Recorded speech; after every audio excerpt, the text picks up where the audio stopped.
Okay, good evening, everyone, and welcome to the S.T.E.M Files. We are no longer on Blog Talk Radio. I repeat, we are no longer on Blog Talk Radio. This is the last edition of the S.T.E.M Files of 2018. We are officially, I think, about 2.5 years into the S.T.E.M Files, so I'm very proud of that. I'm your host, Tariq Muhammad, aka Tariq Cardiac. I'm joined by my co-host, Jabril. What up, what up, what up, what up, what up? Peace and blessings. Assalamu alaikum, Aboragani, all that good stuff, family. It's your boy Jabril Muhammad, a.k.a. Jabril Engineer, Director of Engineering for Virtual Man Scientific. Let us say it's been an awesome year, 2.5 years, I guess, to be exact. Time flies when you're having fun, trying to make a change. Before we go any further, definitely want watch, like, and share this video. Also follow Virtual Man Scientific at OMANSCI_, as well as OMSTV at OMS_TV. We got an awesome show to close the year for y'all family. An influencer, a researcher, a dynamic young man, of course, our peer and everything. We just going to get right into it. We have Keven Stonewall with us, making great strides. How you doing, sir? Doing good, man. How you doing, man? I'm doing well, Can't complain. Happy to have you. Thank you for accepting the invitation, because you could have been doing some other things, but you chose to be with your brothers tonight. So definitely appreciate you, bro. Yes, thank you. Of course. Sure. Thank y'all for bringing me on. Like, absolutely, honestly, that's what it's absolutely. About. So we're going to get right into it. I'm going to hit this bio, and then we're going to open up and getting into it, bro.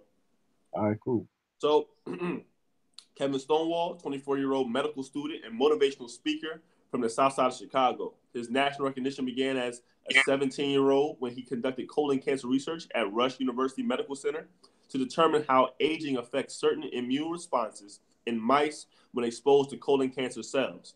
This groundbreaking research, which many scientists credit to Keven, has earned him respect in the science and medical community and earned him numerous awards and honors, including presenting at the Intel International Engineering and Science Competition and Society for Immunotherapy of Cancer. He graduated from the University of Wisconsin-Madison, and as a student, he conducted research on using preclinical models of allogenic bone marrow transplant to cure both osteosarcoma and neuroblastoma. We will have to get some definitions for those. He gave a TEDx talk and has been featured by USA Today, MSNBC, Chicago Sun-Times, Chicago Windy City Live, New York Daily News, and other media outlets. Keven received several distinguished awards, including Jet Magazine's 40 Under 40, Activism Award, WVON 1690 AM / Ariel Capital 40 Under 40 Game Changer Award, and honored as one of the top 35 millennial influencers in the U.S. by the Next Big Thing movement in 2018. Outside of his medical endeavors, he travels around the country giving motivational speeches to high school and college students, as well as patients who are currently fighting colon cancer. He was recently featured as a model in Bonobos. Am I saying that right? Yeah, you said it perfect, actually. Bonobos national televised commercial, Project 172, which brought more awareness on the idea of challenging today's definition of modern masculinity. Keven is always reminded of the quote, "If you're not planning to succeed, then you are planning to fail." That's strong. Keven Stonewall is currently a first-year medical student at Loyola University, Chicago, Stritch School of Medicine. And with that, again, thank you for joining us, bro. Happy to have you, and we're going to get right into it. Tariq? Yes, I just want to say, first off, before we begin, it is truly an honor to have our brother Keven on the show tonight. I just want to go into a personal story of my own. Brother, no, I'm not gonna say brother. Keven and I are actually the same age. We when he started his research is actually when I started mine. We were both 17. We were both still in high school, and I remember reaching out to him on Twitter, saying how amazing I thought his work was, and especially about how young he was doing it. Can everyone hear me? Yep. Yes, sir. You good? And how blessed it was to know someone else out there, young, Black, in high school, doing medical research. So it was very inspiring. I reached out to him. I wanted him to know how proud of him I was. So looking back then and looking at us now, 6-7 years later, I just want to say, dude, I'm extremely proud of how far you've come, and I can't wait to see where you're gonna go in the future. Thank you, bro. Thank you. I appreciate that. Even for you, man. I mean, it's funny because I remember when you first hit me up on Twitter. I remember it verbatim, man, and like when I was looking at your son, I'm like, oh, yo, he into research too. This is dope. And like, honestly, that was an honor too, man, to meet you, just another black man like in medicine, in research. Like, I mean, let's be real. Like, you just don't find that every day, and especially like somebody hit you up on Twitter, and it's like, oh, it's crazy, man. Especially being the same age, so the same level reciprocated, man. And like, honestly, we gonna keep making it happen. I'm excited what we both gonna be in 5 years. You know, For real. we'll make it happen. All right. Cool. Well, once again, thank you for being on the show. My first question is, man, what side of Chicago are you from? Yeah, I'm from the South Side. South side of Chicago. South side of Chicago is notorious all over the world, and people put it in good lights. Some people put it in bad lights. What is your take on what's going on in the South side of Chicago right now? So for me personally, I'm gonna always look on the good side of it. I think within any community, it don't even have to just be the South Side of Chicago. It could be, any urban city, any big city, or even like any rural. You're gonna always have problems, Right. But for me, I think there's also a light within that. I think for me, there was a room that I could learn how to connect with people in a different way that sometimes if you ain't really from there, it's certain ways you know how to connect with people in a way. Also, it's your way you think, your critical thinking skills, like you being able to think beyond what's just in front of you. In addition to that, I also will say that I think I love the communal aspect of it, despite like I'm aware like all the different violence that's portrayed on the news, but there's also just like this strong sense of family, the strong sense of like community. And it hit me really actually when I went to college, and I would run into somebody else, and I went to college up in University of Wisconsin, Madison, and Madison, Wisconsin is completely different than the South Side of Chicago. For real, like, I mean, the state you hit the state Wisconsin, a big clue on how it's different. But then when you meet somebody else from Chicago, you go, oh, okay, what part of Chicago are you from?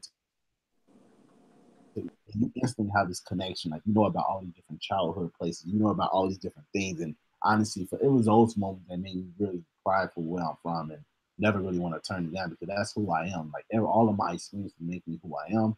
And just sharing that with other people just made me love it that much more. And every time I just came back from my parents' house, they still live on the south side, and I just love it, man. Like, it just reminds me so much of who built me to who I am. It made me more resilient. It made me just want to grind, because I always knew I wanted to be better. So what has been the response from the people you know in Chicago, the people in your neighborhood, your family, your friends, since I'm not going to say leaving the South Side of Chicago, but what has been the response since you started your research all the way until now?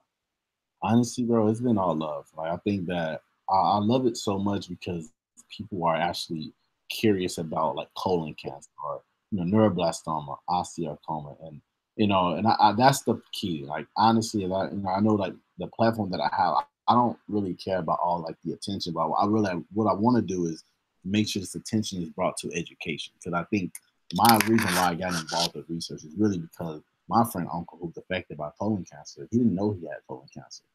And that was like, it's about the education of like, you should probably get a colonoscopy at this point in your life. And even like we talk about diabetes and like healthy food and like, that whole spiel. And I think like for me, like being able to people be actually interested in that's beautiful, man. Because I think before there's like this big stagnance between the black community and the medical community. So this big distrust, like don't trust those scientists and those doctors. And I think like, I don't know, I feel like sometimes growing up I heard that a lot. And honestly, now the fact that at least I'm helping in my small way of trying to bring that attention over here, I think that's good. That's what keeps me going. And that's the love that's been shown so far. Like a lot more, even like a lot of my different family members. Like, yeah, I'm getting my colonoscopy, Kevin. I'm just like, yo, that's cool, because I mean that little thing, it just brings light onto those. And a big thing, African American, we are affected the most from colon cancer, and those are the thing that keeps me going, man. Because honestly, like knowledge is power. Literally, it might sound cliche, but like that's the truth. The more you know, the better you do to provide your life. And a lot of these different elements that affect our community are preventative. And that's for real. That's what makes me want to be a doctor. Like, that's what keeps me going, because it's just like with anything else in life. You know more, you're gonna prevent things from happening. You're gonna live better quality of life. Yes, sir. Bro. Yes, sir. So you brought a lot to light there. Some of your motivation behind, going into the field you went into, the response from family, friends, and community. Let's get educational for a second, Yep. and to go into for us or unpack, if you will, what is cancer, colon cancer to be more precise. What is one looking for when they're looking for like I guess a cancerous, if it's response or sign, Yeah. and why colon cancer specifically for yourself? Yeah. So just to start from a high level, like cancer is typically defined as uncontrolled cell growth that can ultimately lead to tumor formation. So just as some background for those who might not be familiar, we have cells, and cells make up most of everything that's on us.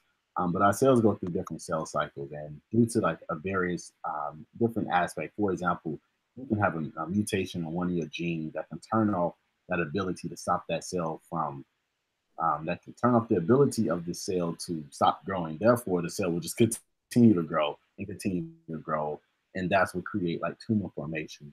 So let's touch on colon cancer, where the reason why I went to colon cancer was that actually I didn't know anyone who was affected by colon cancer. When I reached out to a lot of different professors to do research at 17, I just wanted to work with cancer. But then I started to read, and I read about different cancers.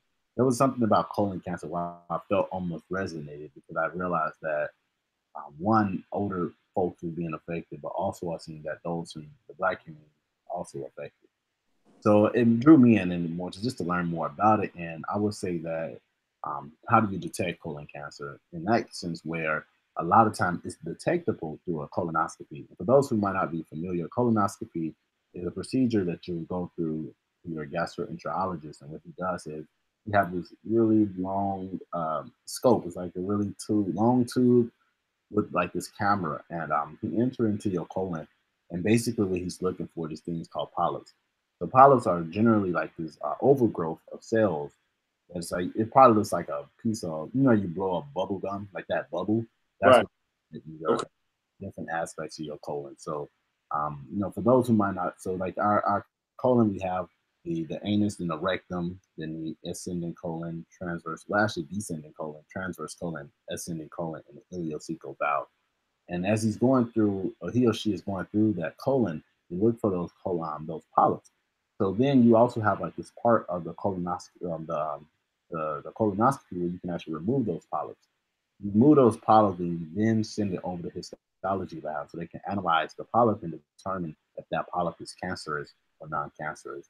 And there's various ways you can measure that. Really, honestly, from like a physical appearance, you can actually kind of tell if a polyp is cancerous or not. I mean, due to the fact that if you look in the colon, you can see that there's like a lot of blood vessels being directed toward that polyp. When tumors are not invading and taking over an area, I believe the term is angiogenesis, is where they take up different blood vessels from surrounding tissues in order to supply that tumor.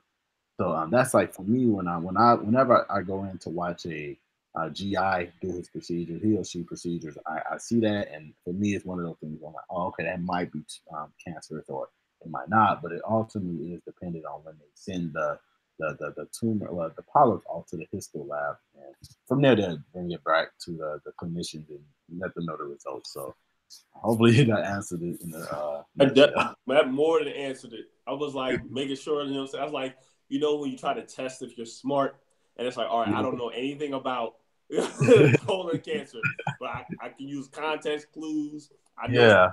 these word meanings, put it together. That was beautiful in the sense that, like you said, a lot of people in general, won't know not only anything about this in general, but then let alone if they have it or not.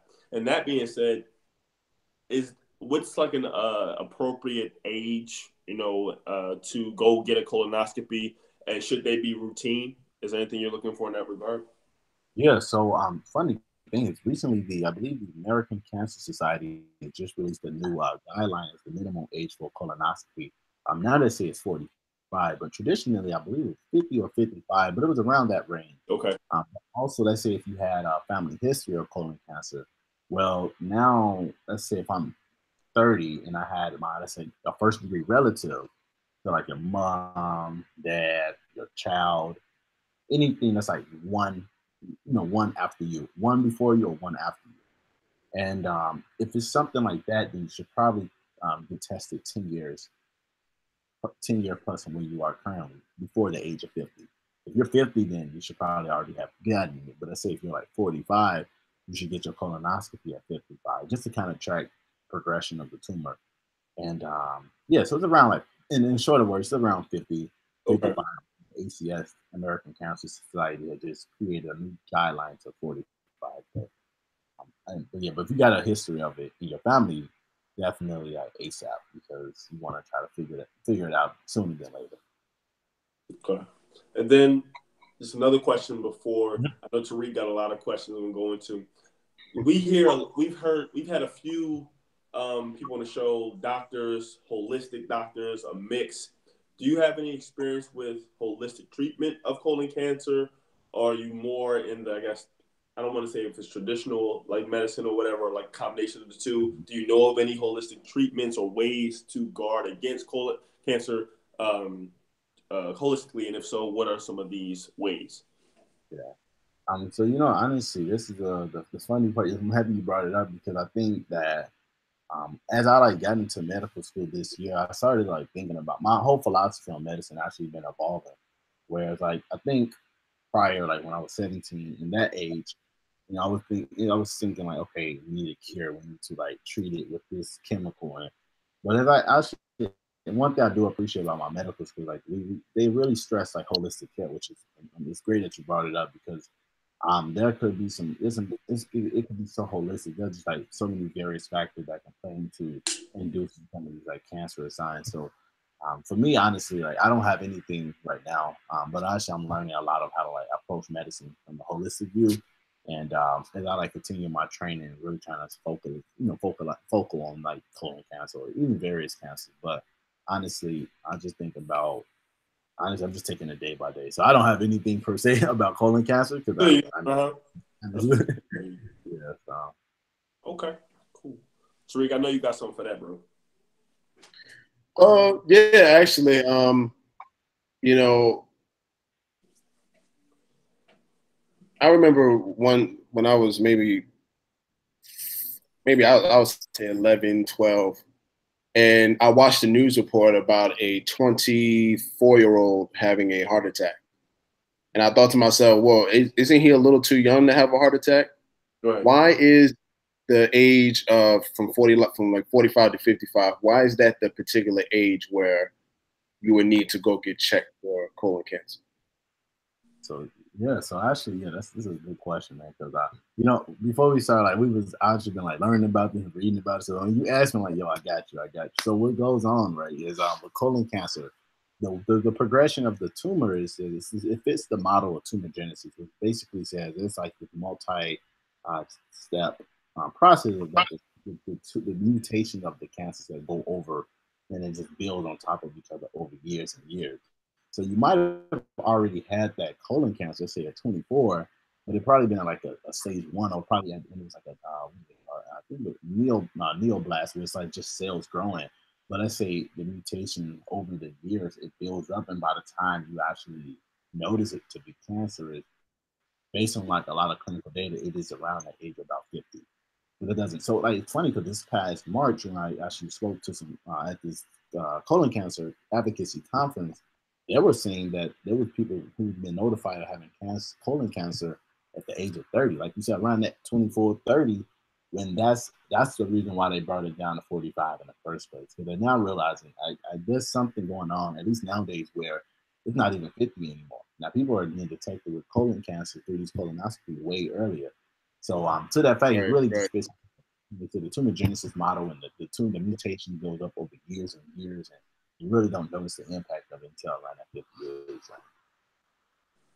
Mm-hmm. What would you say to someone who is a little stubborn about submitting to that process, Yeah. purely because of what you mentioned before? People are skeptical about doctors. People are skeptical about scientists. Yeah. What would you say to people who are, just don't want to go take that step and see if their colon is at risk, or or if there's a process going on. What would you say to them? Yeah, that's a good question. Honestly, for those who might be, let's say, stubborn to it, or I would just say, think about it like this. I mean, would you rather, like, do you realize that by doing that colonoscopy, if they catch it, like, you can live an additional 5 to 10 years. Mm. If you live another 5 to 10 years, you can see. I don't think about your loved one, Right, right. like another wedding, or like you can see your parents another 5 to 10 years, or your loved one or your kids for another 5 to 10 years. I mean, honestly, do you value your life? And I feel like by doing this type of thing, it's adding validation that you do, in fact, value your life and you value everything about it. It's just anything about health. Like if we can go to the gym, and work out and stuff, you can go get a colonoscopy.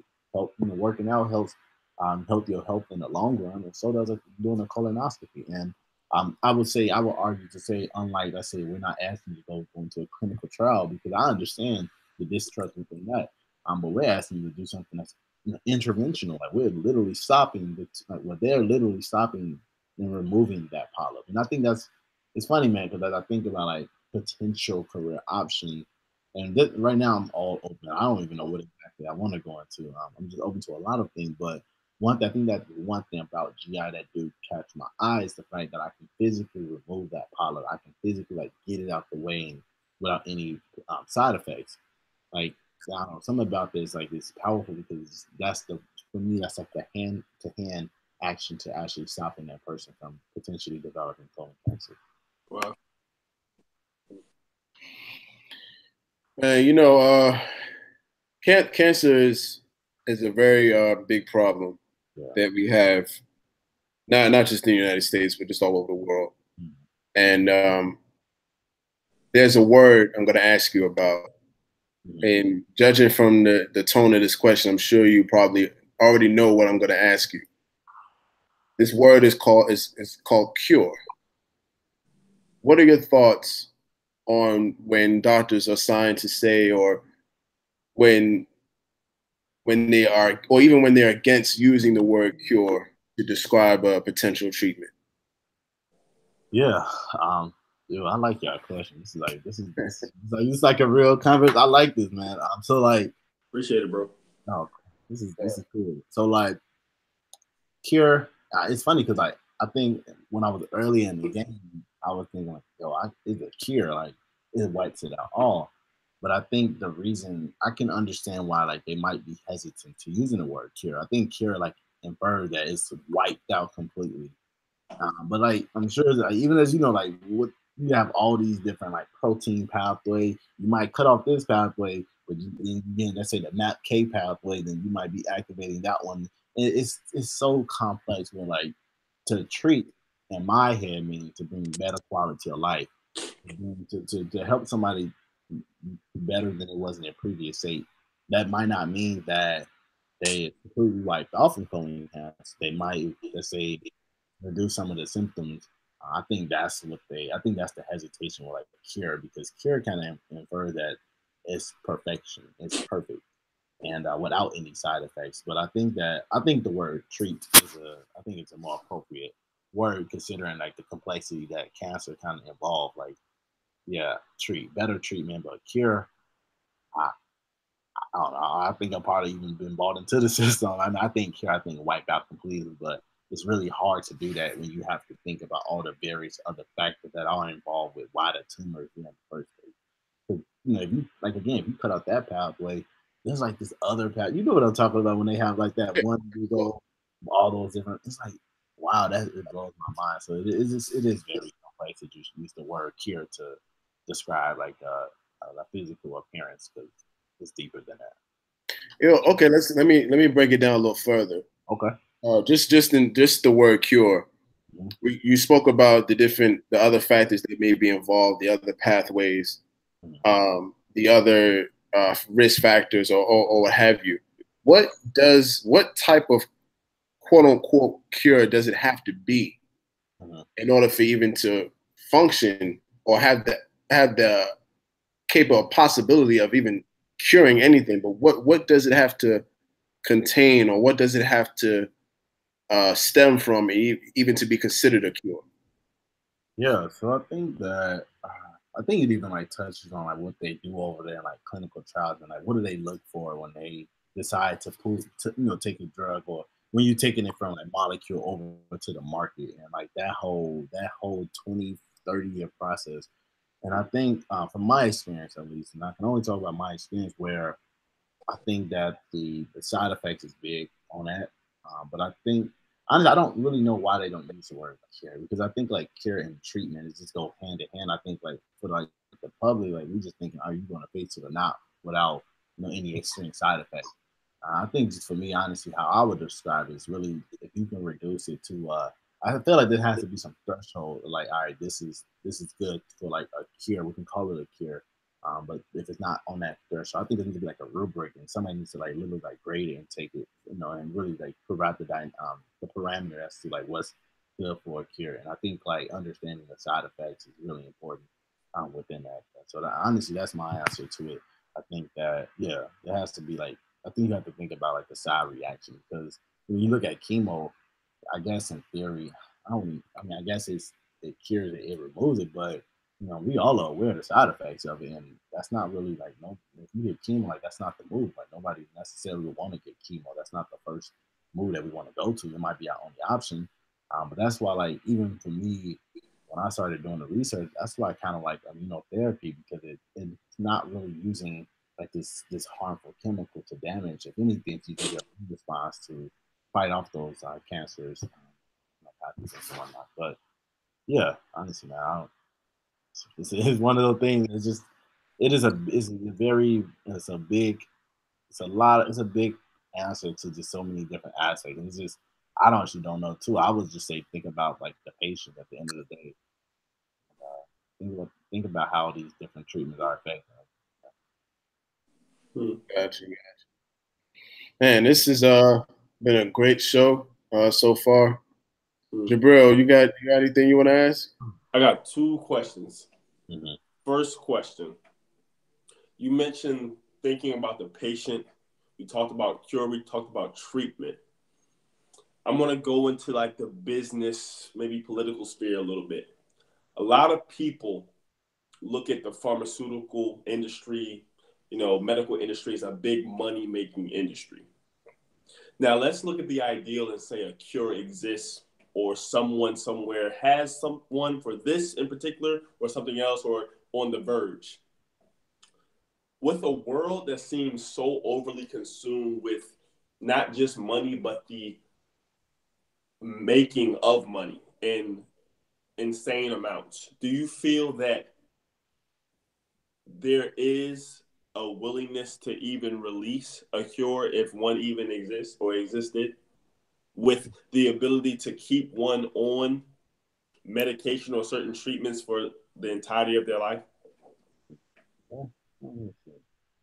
I mean, I think there is something out there. I mean, in my opinion, I think there's something. I mean, And there's I'm not trying to get conspiracy. I'm just no, looking at how things are. I'm not trying to get all conspiracy theorists out here.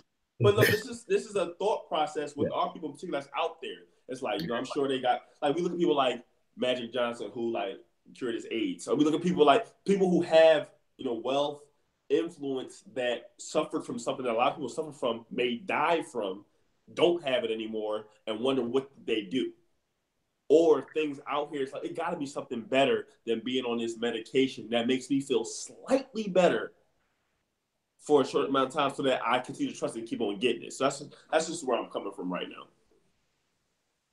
brilliant. I think like my personal answer is like in an ideal world, I think yes. But like even in my experience again, it's like the more and more I learn about it, I almost not even like I'm bought into what the system is, but I almost think like, it is really complex to have something that is like wiping out everything because when again you wipe out one thing, you mess up over here, but then you try to touch that, you didn't mess up that part, and yeah, man, like, I honestly don't even have an answer to it, like, 'cause I think I seen like firsthand like how like all these different aspects play into account, and to think like there's like this one thing that can wipe out everything without any harmful side effects, without any like detrimental or let's say like anything to what we envision the cure looking like. I think that's I don't see it right now, but I do think we're making good progress. But everything has a side effect. From my experience, a lot of things have a lot of side effects Yeah. in this. You definitely like in terms of writing this, chat. Definitely an expert. I'm just putting it out there, trying to see where you're coming from. My second question, I really want to unpack this your research because a few Yes. terms in there that I'm definitely unfamiliar with. So it said that you conduct your research on preclinical models of allogeneic bone marrow transplant to cure both osteosarcoma and neuroblastoma. So we're gonna have to unpack that for those of us who are not bio inclined in the table right now. Yeah. With neuroblastoma, so pretty much it's this cancer that you find in your adrenal gland. Neuro like has a lot to do with like the nerves, and also osteosarcoma is another cancer. It's in the bone. So Okay. both of these cancer. So I worked on these two cancers when I first got into around like sophomore year, fresh. It was around earlier college. But there was something about that. Those are two common or two big pediatric um, cancers. With the exception of leukemia. Leukemia is like the number one cancer, I believe, in younger children or in the pediatric population. But yeah, those are the two. So allogeneic bone marrow transplant. It touches on the ideal of, let's say, if we have host A, host B. I wipe out the immune system of host A, and I take the bone marrow from host B and I implant it in host A, hoping to generate a strong enough immune response while reducing this thing called graft versus host disease. Because usually, if you think like a blood marrow transplant, bone marrow, any type of transplant, if there's like a malfunction and any mismatch, our body recognizes it as foreign and it'll create Right. inflammatory. Tax it. Right. Like being the natural type A, that whole ideal. So the same thing kind of goes with what I was trying to research with that is thinking like, okay, if I take somebody else's healthy immune cells and I can transplant it into somebody else who is suffering from cancer, if they have a very similar genetics or very similar blood type, everything like the bone marrow, can we help them fight off the cancer? And the side effect again with that is you can also have that risk of running for this, like again, graft versus host disease, which is the inflammatory response. But you also have the positive, which is the thing called graft versus tumor. So we can define graft versus tumor is pretty much looking at the tumor. Pretty much it grows away. That's what the graft versus tumor stand for. So did I answer it in a way? Yeah, you definitely answered it in a way. So just going into that's what you were taking part in terms of that research into that process. Yeah. Can it be done? Is it viable to be Right. able to? And what were some of your results? Yes. You can share. Yeah, no. So for both osteosarcoma and neuroblastoma, what I noticed was part of my bone marrow transplant was actually delivering T cells as well. We need T cells. That's part of like our immune system, and part of that did let me know that there was like 2.6 times 10 to the 6th power. Now I just see it in my head. I'm just really No, I see. Go ahead. I'm with you. 2.6 times 10 to the 6 million T cells that's generate a decent amount of GBT response. So that's graft versus tumor. And I had like let's say 80, yeah, it was 81%. And in the population, but the graft versus host disease, the clinical scores that we were using to monitor like the tumor growth, for certain ones, it was still kind of higher than what I wanted it to be. Okay. So it just kind of let us know like that there's something there has to be like an acquisition of an appropriate amount of T cell that could again reduce the GVHD response, but trying to increase that GVT response. So I think I like that. I really like that research a lot because again, I'm really like into like the whole cancer immunotherapy. I'm actually into a lot of things that don't require like chemo, surgery, radiation, like anything that because I'm sure we all are aware of those impacts. Right. But this is like immunotherapy is still like this field that's continuing to kind of be sought into. And even when I first started working on this in 2012, even looking now in 2018, seeing all the different stuff that's been going on, I see it on the news, I read it in the paper. I'm like, yo, this is crazy. Like people are actually buying into this whole thing. So I'm excited to actually see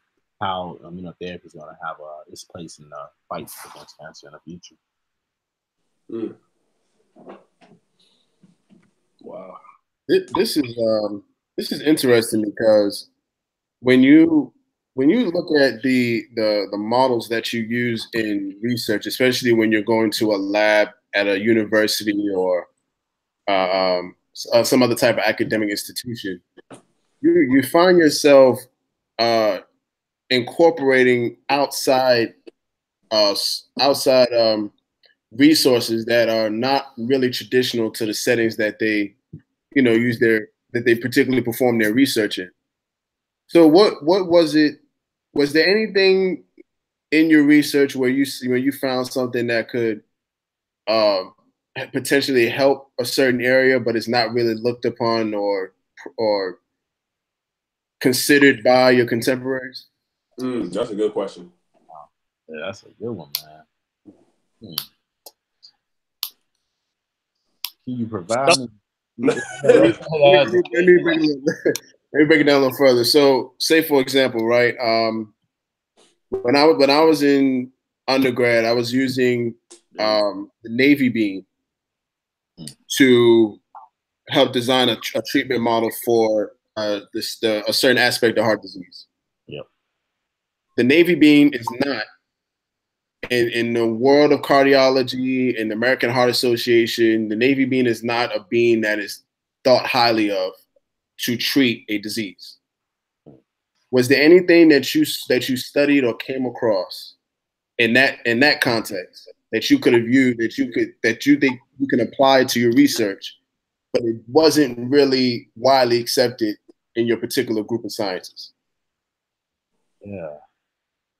I'm not even gonna lie. I don't have an answer to that, man, because no.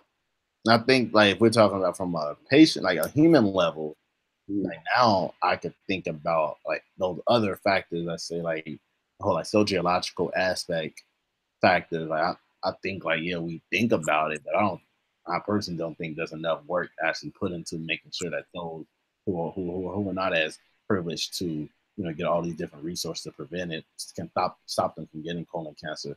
To that aspect, that's how I think about things that we don't consider, but can actually create really help that disparity that do exist between like let's say black and white.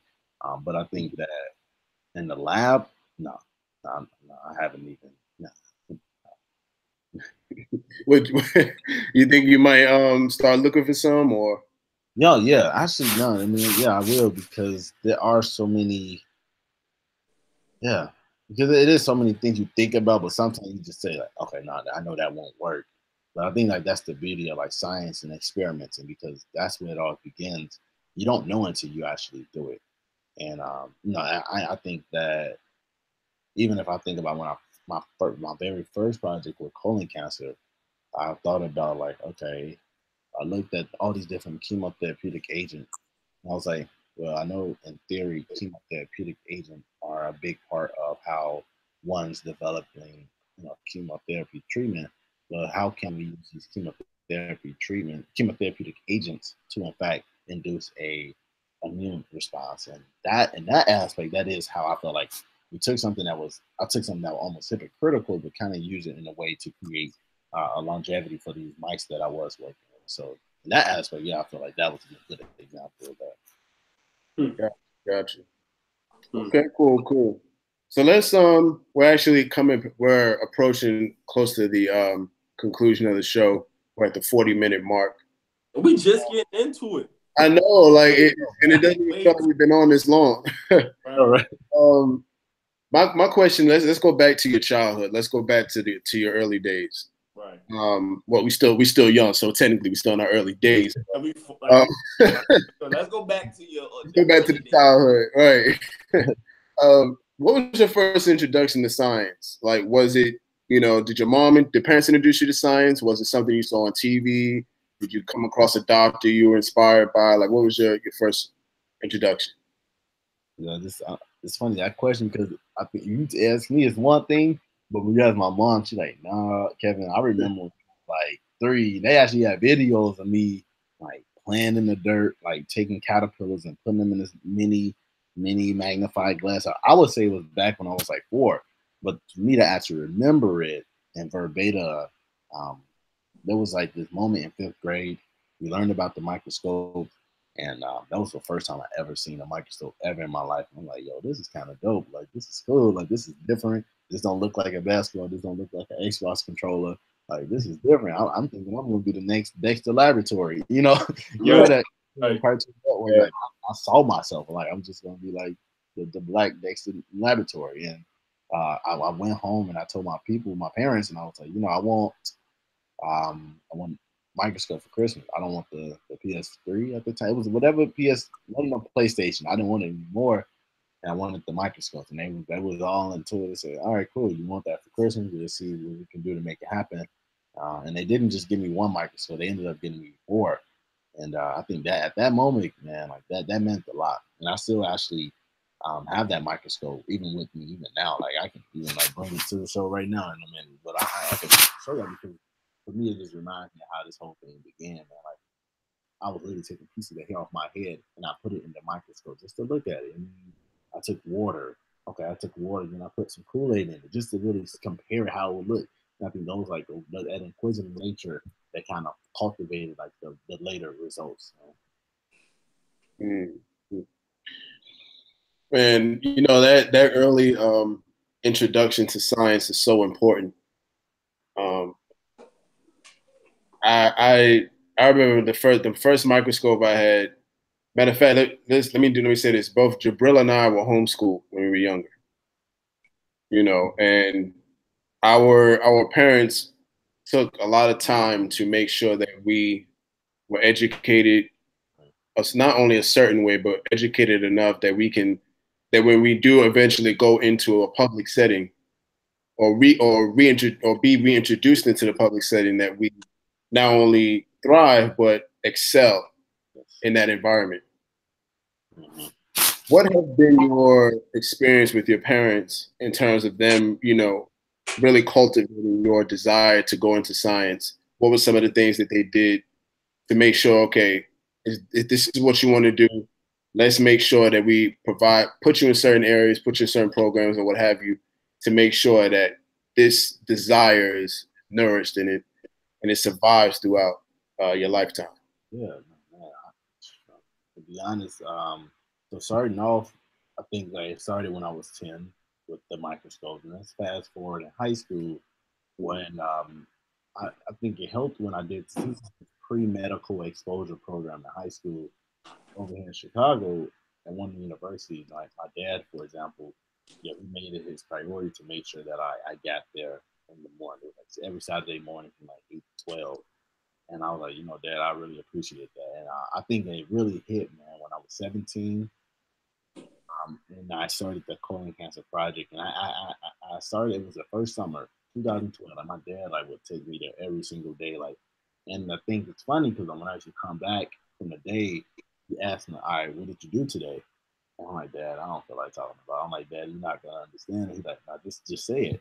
I'm like talking and talking about it. And he's like, he keep challenging me to think deeper about it.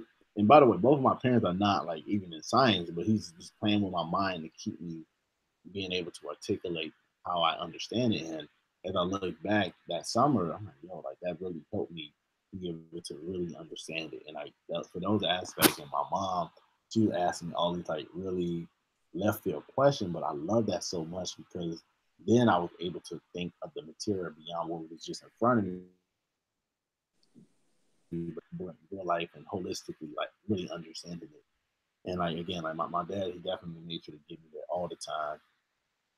And I think like I would have no other way to make it happen. But like man, like even when it came to like creating my science fair boards in high school, like they took it out their money to pay for that and make sure like it's all right, Kevin, if you really want this colon cancer research to really go big, like we'll pay for your board, get professionally done at like Kinko's to make sure that you really bought into it. We're gonna like support you all the way. And every step of the way, they always like put they all into making sure that I was able to have those opportunities. Honestly, man, like yeah, I mean, half of the work I'm doing, but the other half is really them because honestly, without them, a lot of things would have been hard to actually reach to. Man. I don't know about you, bro, but I'm full. Yeah, bro, I'm definitely full. I think I think it's dope that we were able to wrap up the year with this show because not only is bro, young, a peer of ours, but it's really just showing why it's so important for us in the Black community and continuing as a society to push the envelope on the sciences. You think about how at one time, on television or even in the real world, it was like looked at you was a nerd, you was corny if you was into science. You know what I'm saying? They always portrayed you as the brace face with the thick glasses and the uncool person. But now, come this time, fictional figures like Tony Stark and real figures like Elon Musk and even those in our community like Grant Hank, different people make science cool. And one thing that you mentioned, bro, that was so important, you talked about your father making you to articulate what you learned. One thing I found is a lot of people who deem themselves intellectuals or intelligent or smart people tend to talk over people that may not be smart or intelligent in that same realm. Going to those of us who may not consider ourselves scientists, how important is it to be able to tie what you do in STEM to what you interact with in your daily life in terms of like not only what you see, but those maybe soft skills like or hard skills, critical thinking, problem solving, managing your money, dealing with other people. Like, how important is it to be able to translate that from the research world, from the STEM world to everyday life? Yeah, good question. So I think that I think through a lot of my experiences, like for example, the reason why I felt comfortable about approaching motivational speaking was really because I felt like I was able to communicate sciences like pretty decently. And I thought about like my story. I do a lot of reflection, like, and I think like being in the laboratory all the time, like it normal. I feel like a lot of times I'm reflecting while like the cells are growing in the petri dish and stuff. And I just started thinking about a lot of those things. And I'm gonna come talking to my dad. So that even that whole aspect of like public presentation was something for me that I grew a lot. Like I used to actually be really quiet, like really, really. I, you might as well just call me mute because I didn't say much. And I think like because I started going into the research, I felt really compassionate. And honestly, that summer, it actually gave me a lot more confidence that like, like I can do this. And I want to actually go out. I want to take some more control of my life because like if I was able to do this, like what other things in life that I'm able to do? I think it let me know like the there ain't no such thing as a limit.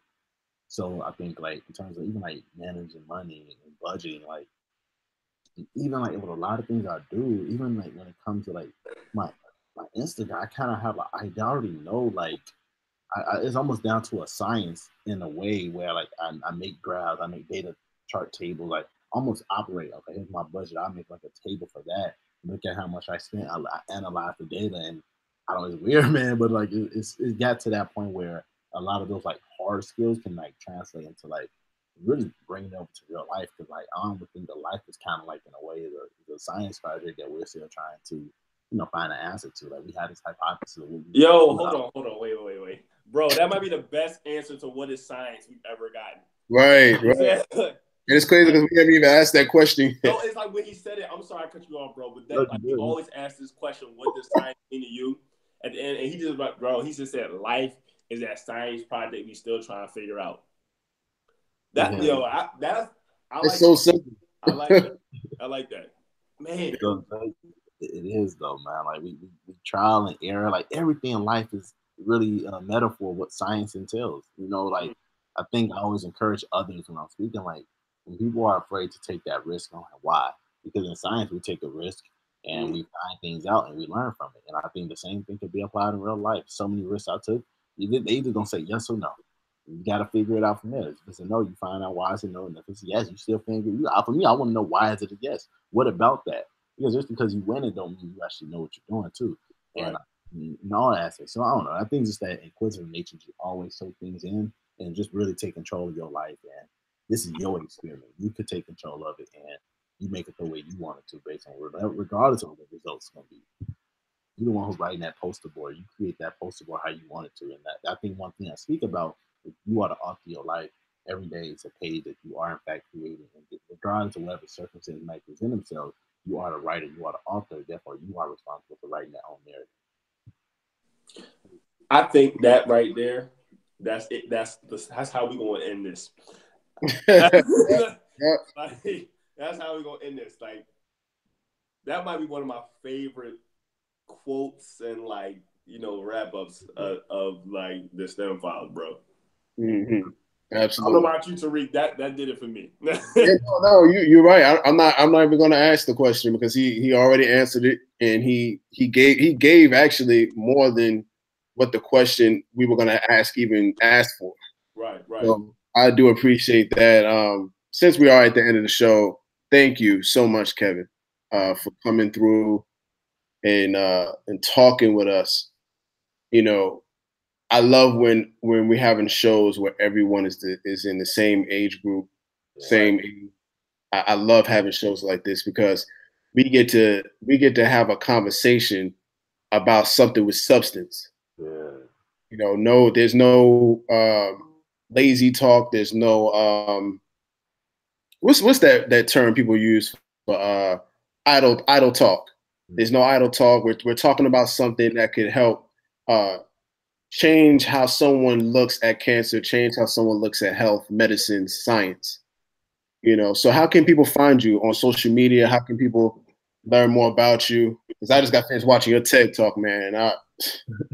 Brother, I'm telling you. Thank you. So to continue, like if you all want to follow my journey, you all can follow me on Instagram and Twitter at that Kevin guy. So ThatKeven. So I spelled it out because Kevin is spelled a little different. A little different. I was like, Yeah, okay, okay, you got a little saucy with it. All right. yeah, absolutely. Kevin. All right. Kevin, so Keven, that Kevin guy. So follow and I'm just right now what I'm doing. I'm sharing my journey as I go through medical school, just different aspects of my life, and I'm excited for what we all gonna be in 5 years because man, we the science is dope. Like it's dope. And once again, it's what life is, and let's just keep trial and error and just keep learning and growing. Yeah, absolutely, man. We appreciate that. And before we conclude the show, man, how was your first semester of medical school? Oh man, it was so fun. Oh man, like it was challenging, of course. But, like I never been challenged to a level where I look back and I was like, that was really fun. Like I'm actually really excited about the next semester because I'm like I never had taken anatomy before, funny enough, and I learned it. I was like, what? This? Oh, it kind of almost brought me back to when I seen that microscope when I first got into like the colon cancer research.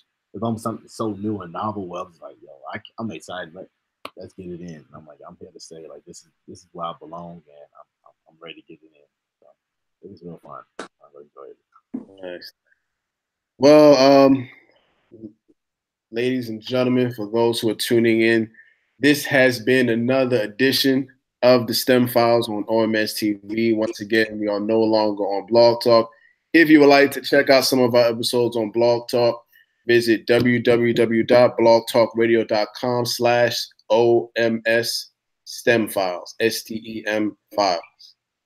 Jabril, you want to close this out? Because I'm not. This is the part I don't really touch because my brother does it so much better than I do.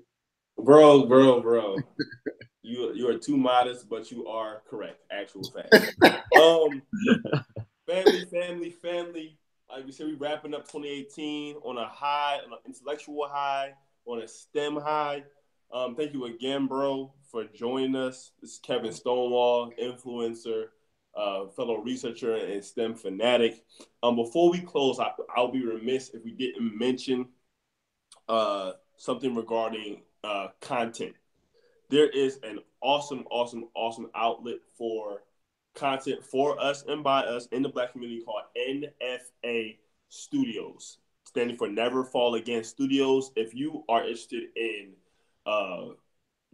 cooking, into fitness, into, just conscious talk by those in your community, please subscribe. It's for us and by us, completely outside of the Netflix, Hulu arena, and where we are creating our own content. And this is not just us, but those in the broader Black community, Nation of Islam, as well as other places. So if you want to go to the site and also subscribe, it's going to be nfastudios.com. Again, that's nfastudios.com.